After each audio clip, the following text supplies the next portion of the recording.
बिस्मिल्लाहिर्रहमानिर्रहीम। नबी अकरम सल्लल्लाहु अलैहि वसल्लम की खिदमत में हदीस में आता है कि एक मर्तबा चंद सहाबा आए और वो सहाबा ऐसे थे जो माली तौर पर कमज़ोर थे, नादार सहाबा। और बाद रिवायत में उनका नाम भी है। हज़रत अबू हुरैरा थे रज़ी अल्लाह तआला अन्हु, हज़रत अबू दरदा थे रज़ी अल्लाह तआला अन्हु, हज़रत अबू ज़र ग़िफ़ारी थे रज़ी अल्लाह तआला अन्हु, जो माली एतबार से ज़रा कम हैसियत के से, वैसे तो बहुत बड़ा मकाम है सारे सहाबा।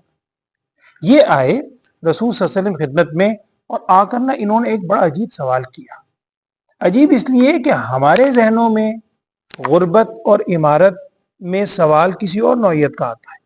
वो आए और आकर उन्होंने कहा कि या रसूलुल्लाह सल्लल्लाहु अलैहि वसल्लम, ये जो मालदार सहाबा हैं ये नेकियों में हमसे आगे बढ़ गए, और उसकी वजह ये है कि सारी नेकी हम करते हैं, नमाज है, जिहाद है, दीगर इबादत ये भी करते हैं, लेकिन हमारे पास तो मालो दौलत नहीं है।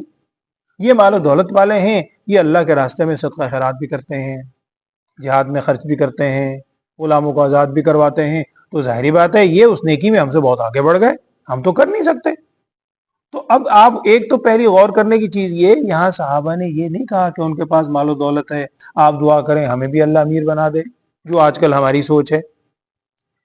मालो दौलत में पीछे होने की फिक्र नहीं है, नेकी में पीछे होने की फिक्र है। और नबी सल्लल्लाहु अलैहि वसल्लम से पूछा कि जी हम नेकी में पीछे रह गए, अब क्या करें।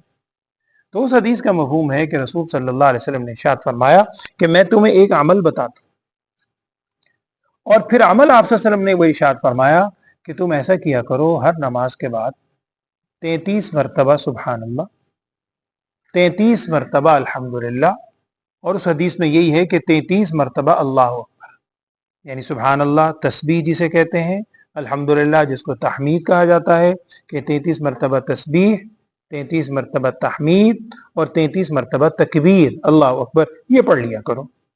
और आप सल्लल्लाहु अलैहि वसल्लम ने फरमाया, जिसका मफहूम है कि अगर तुम ये अमल पढ़ लोगे ना, तो कोई दूसरा तुम्हारे इस अमल के अजर व सवाब तक पहुंच नहीं सकता।